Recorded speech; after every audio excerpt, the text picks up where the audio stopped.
Hi, I'm Cheryl Jackson. Depression affects 10% of children, making it the most common childhood mental illness, and it's showing up at younger ages than ever before. Why is depression so prevalent? How is it treated? And what can parents do to help their kids? Here to tell us is Dr. Marshall Kornblum. He's psychiatrist-in-chief at the Hinks Delcrest Centre, a mental health facility for children and families in Toronto.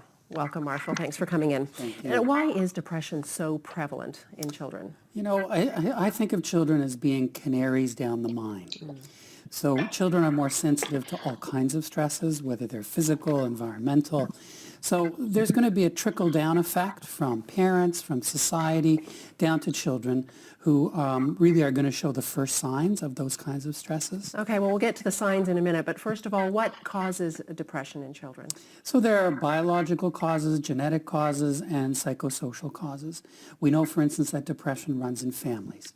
So there's good evidence that it is at least partially genetic, but there are also important social and cultural reasons, things like bullying, the effect of technology, the internet, poverty. So they're a combination of risk factors. So if it's partly genetic or can be, how likely is it then that a parent who is depressed will have a child who's depressed?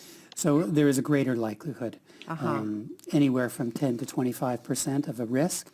And the more relatives there are, first-degree relatives, the greater the likelihood that the child will have a depression. And what if there is no depression in your family that you know of? How likely is it then that the child might have So depression? then we're into